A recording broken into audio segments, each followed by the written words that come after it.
Hi, అందరు బాగున్నారా? నేను మీ శ్రీ హరికృష్ణకి స్వాగతం. మీ అందరికి నమస్కారం. అయితే ఒక ఆమె ఉంది. ఆమె నాకు తెలిసిన కాడి నుంచి బోడు కష్టాలు పడుతుంది. అయితే నేను చూసినప్పుడు కానీ ఆమె బోడు కష్టాలు పడుతుంది. నేను చెల్లి చనిపోయి ఏడుస్తున్నాను, చాలా చాలా దుఃఖంలో ఉన్నాను. తినేదాన్ని కాదు, అస్తమాట్లు నాకు సిలిండర్లు అయ్యి పెట్టి మందులేసి నన్ను బ్రతికించారు. 3 సంవత్సరాలు అయితే కోమాలోకి వెళ్ళిపోయినట్టు నేను భర్తనే బిడ్డలనే పట్టించుకునేదాన్ని కాదు. మా తల్లి బిడ్డ పోయిన బాధలో ఉన్నా అది నా భర్తకి నా బిడ్డలనే చూసేది తను. అయితే నన్ను అక్కడికి తీసుకెళ్ళిపోయేవారు. ఎందుకంటే మార్చితే ఈ ఊరు ఆ ఊరని మార్చితే చెల్లిని మర్చిపోద్దామని. కానీ ఎక్కడికి వెళ్ళినా నాకు బాధ ఎక్కువైంది తప్ప తగ్గలేదు. అయితే ఆమె ఏమందంటే నేను కుళ్ళిదాన్నంట, అందుకే నా చెల్లి చనిపోయింది. నేను నేచురల్ అంట, అందుకే నా చెల్లి చనిపోయిందంట. నేను దుర్మార్గురాలంట, అందుకే నా చెల్లి చనిపోయిందంట. బాగుందా? ఈ మాటలన్నీ ఎవరన్నారో తెలుసా? ఆమెకి నాలాంటి చెల్లెళ్ళు 2 ఉన్నారు, ఆమెకి నాలాంటి కూతుళ్ళు 2 ఉన్నారు.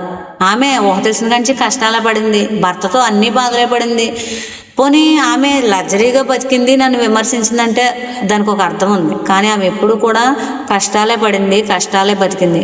నేను ఆమెను ఎప్పుడూ ఏమీ అనలేదు. ఆమెను నేను కన్న బిడ్డలా చూసుకుంటాను, ఒక తోడపుట్టినలా చూసుకుంటాను, ఒక జగన్మాతగా చూసుకుంటాను. అలాంటి ఆమె నన్ను అలాగన్నది. కానీ నేను ఆమెను దూషించలేదు. ఆమె దగ్గరికి వెళ్తూ ఉంటాను, వెళ్ళాలి, సంబంధం ఉంది, వెళ్ళాలి, ప్రతి విషయానికి వెళ్తూ ఉంటాను. కానీ నాకు ఆమె అన్న మాటలు మాత్రం మార్పు రావట్లేదు. మర్చిపోదాం అనుకుంటాను, కానీ మార్పు రావట్లేదు. ఎవరేమన్నా నా మెమొరీలో అలా ఉండిపోద్ది. ఎందుకనో ఏమో, ఏంటో పోయిన ఉండదు. మర్చిపోదామని ఎంత ట్రై చేసినా మర్చిపోలేకపోతున్నాను. మీరు ఇలాంటి మాటలు ఎవరిని అనకండి, ఎందుకంటే మీరు అనేసి మర్చిపోతారు. కానీ అయినా ఇలాంటి మాటలు ఎవరు అనరు, ఆమె కాబట్టి అలా అంది.